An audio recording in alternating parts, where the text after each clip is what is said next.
Est-ce qu'il t'est déjà arrivé en départ de randonnée de devoir courir partout après tes affaires parce que tu sais plus où tu les as rangées?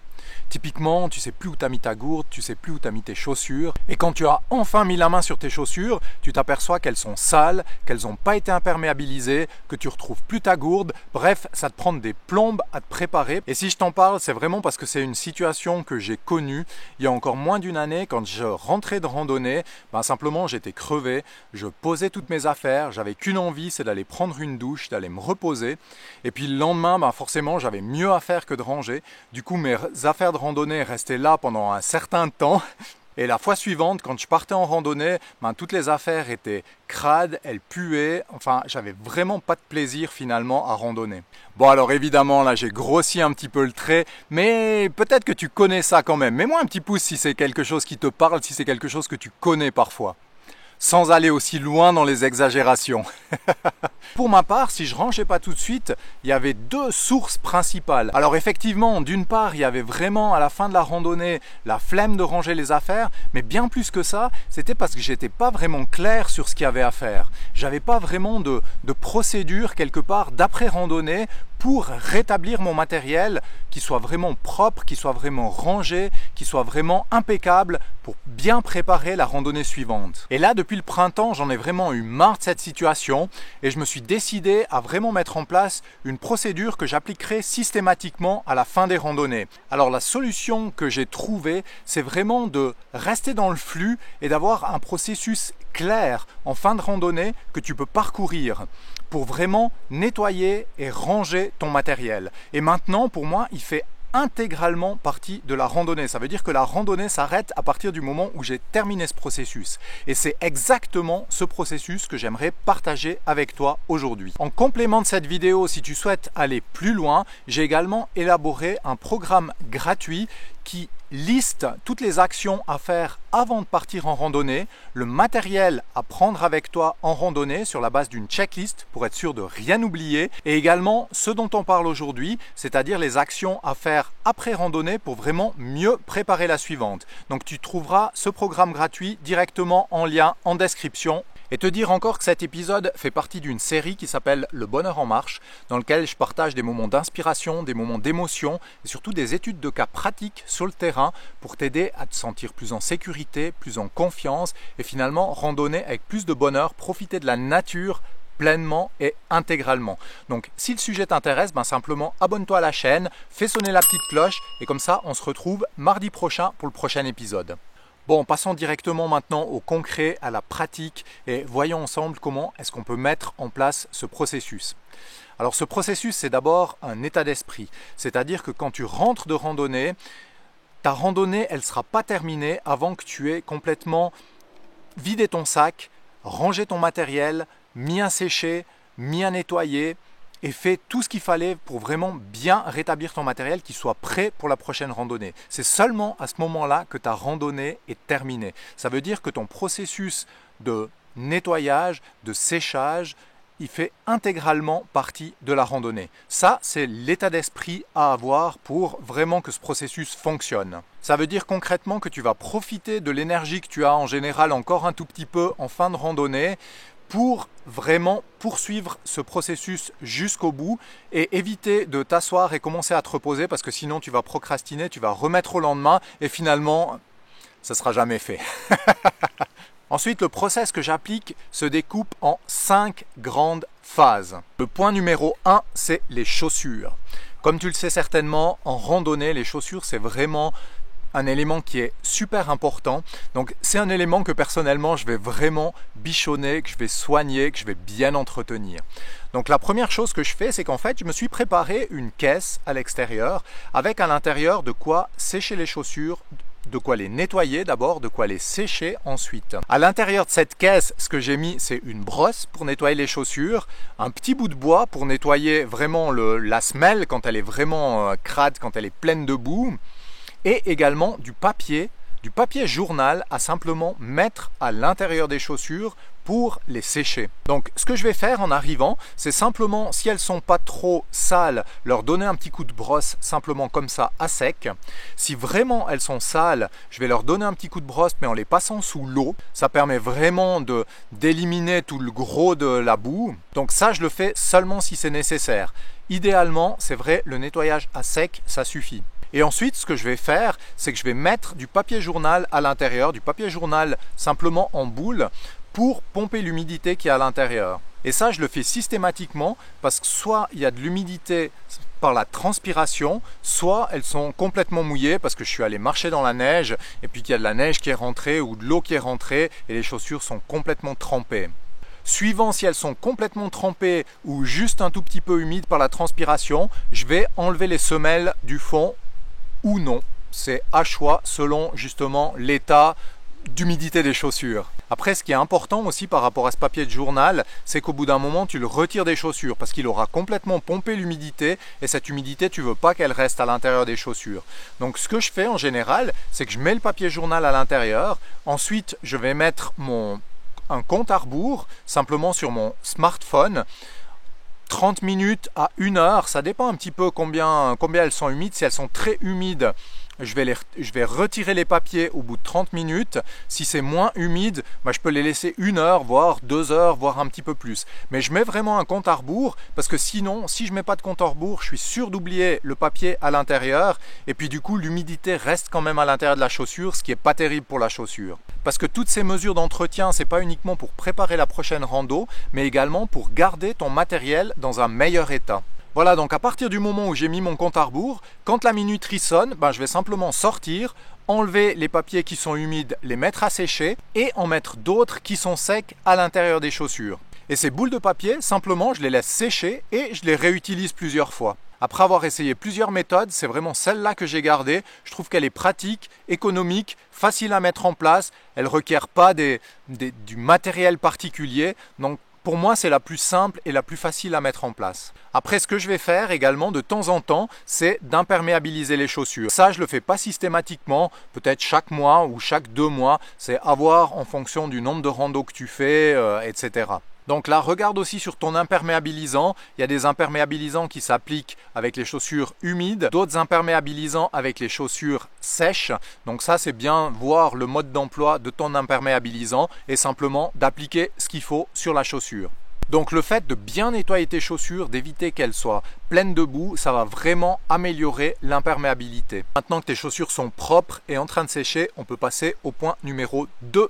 Tout ce qui concerne les appareils électroniques et les appareils électriques, avec le principe de décharger et recharger. Quand je pense à décharger, ça veut dire décharger tes photos, les passer de ton smartphone ou de ton appareil photo ou de ta caméra vers un ordinateur et également de sauvegarder. Ça, c'est évidemment en fonction de tes habitudes. Ce qui est important, si c'est des souvenirs auxquels tu tiens, c'est vraiment de sauvegarder. Personnellement, quand je rentre de randonnée, j'ai souvent des gigas de films, de photos. Donc de toute façon, je les mets sur ordinateur. Je ne veux pas les garder sur smartphone. Si je les laisse sur smartphone, je pars dans une randonnée suivante et là, tout à coup, mon smartphone est plein et je ne peux plus filmer. Et ça, c'est vraiment une situation que je trouve désagréable. Ce que je vais faire directement après avoir nettoyé les chaussures, c'est vraiment décharger mon smartphone sur mon ordinateur et directement sauvegarder tout ce matériel. Et maintenant pour la partie recharger, c'est effectivement charger les accus,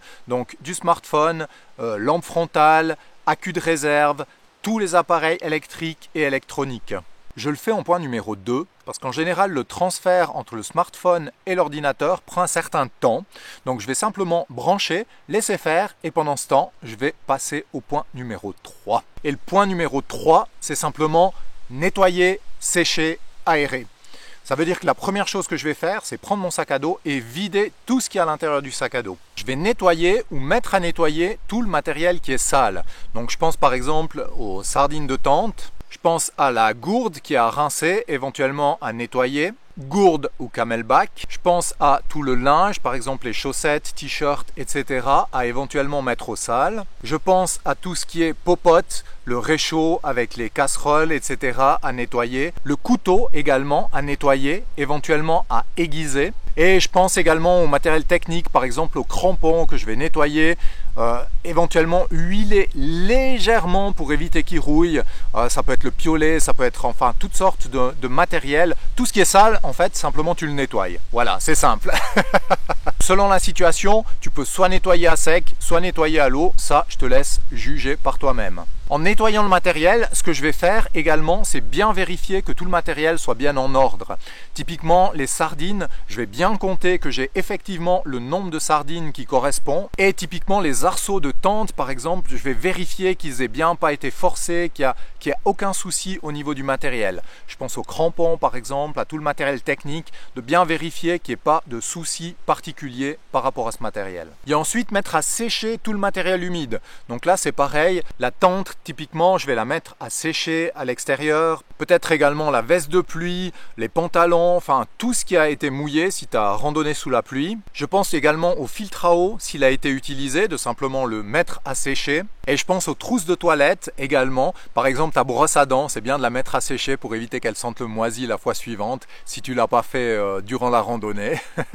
Là, le principe est simple aussi. Tu mets à sécher tout ce qui est humide et tu ranges uniquement du matériel qui est bien sec. Ensuite, il y a toute la partie aérée. Donc là, je vais également aérer vraiment bien mes affaires. Je pense au sac de couchage, par exemple. Le sac de couchage, moi, je ne le lave pas très souvent. Par contre, je le mets à aérer à chaque fois. Je l'expose au soleil, par exemple, pour bien qu'il soit désinfecté. C'est ma manière de nettoyer mon sac de couchage. Parce que ton sac de couchage, pour vraiment qu'il garde bien ses caractéristiques, pour vraiment qu'il te tienne bien chaud la nuit, il faut le laver de manière spéciale. Même en laverie automatique, je ne suis pas sûr qu'il sache bien faire ça. Donc moi, j'évite vraiment de laver mon sac de couchage trop souvent. Mais par contre, je l'aère bien à chaque fois que je rentre de randonnée. Et aussi exposé au soleil, ça c'est vraiment une très bonne manière pour le régénérer. De toute façon, ton sac de couchage, pour peu que tu aies une bonne qualité de sac de couchage, il y a des traitements, je ne sais pas exactement les traitements, mais genre antimicrobiens, etc. Donc il n'y a aucun souci, vraiment les sacs de couchage sont faits pour ça, pour ne pas être nettoyés après chaque randonnée. Idem pour les habits finalement, même les t-shirts, mais je pense par exemple aux laines polaires, doudounes, pantalons, etc. Je ne vais pas spécialement les laver à chaque fois, mais je vais les régénérer encore une fois en les aérant bien, peut-être en les aérant toute la nuit, en les exposant au soleil. Typiquement, si tu as des t-shirts en laine mérinos, moi c'est vraiment ce que j'apprécie particulièrement, la laine mérinos. En général, elles sont pas mauvaises. Tu peux vraiment l'utiliser pour plusieurs randonnées sans autre. Tu mets simplement à l'extérieur, tu laisses aérer toute la nuit. Et ton t-shirt, du coup, il est complètement rafraîchi et tu peux le réutiliser. L'avantage, c'est vraiment de prolonger la durée de vie de ton matériel, d'avoir une utilisation qui est beaucoup plus longue. Et ça, c'est un aspect non seulement économique, mais également écologique. Personnellement, ce que je t'encourage à faire, c'est vraiment d'acheter du bon matériel et tu peux le régénérer de cette manière. Donc, être propre, oui, mais de là à overlaver, à laver beaucoup trop souvent, à toi de voir quoi. On en vient à la quatrième étape, c'est l'étape du rangement. Une fois que tout est propre, une fois que tout est sec, une fois que tout a bien été aéré, simplement tu peux le ranger. Ce que je te propose, je te parlais dans une vidéo précédente de ma méthode Checkbox où tout est rangé dans des box, dans des caisses qui sont classées par catégorie de matériel. Donc ça, c'est la manière la plus pratique que j'ai trouvé de ranger mon matériel et d'être prêt en un clin d'œil. C'est ma méthode Checkbox.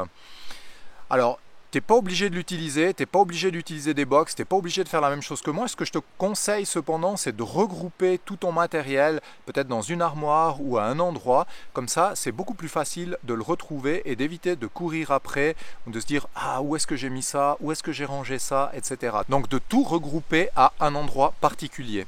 Ou éventuellement à plusieurs endroits, mais tu sais exactement où ça se trouve, tu les mets toujours au même endroit. Alors une astuce que j'utilise aussi pour préparer mon matériel plus rapidement, c'est la méthode fermé égale complet.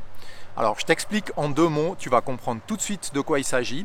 C'est qu'à partir du moment où une housse est fermée, ça veut dire que le matériel qui est à l'intérieur de cette housse est complet. Si le matériel n'est pas complet, simplement je laisse la housse ouverte. Typiquement, j'ai mon petit réchaud avec à l'intérieur une bonbonne de gaz, de quoi faire la vaisselle, un petit chiffon, de quoi essuyer également le réchaud. S'il y a un de ces éléments qui est manquant dans le réchaud, simplement je vais laisser la housse ouverte.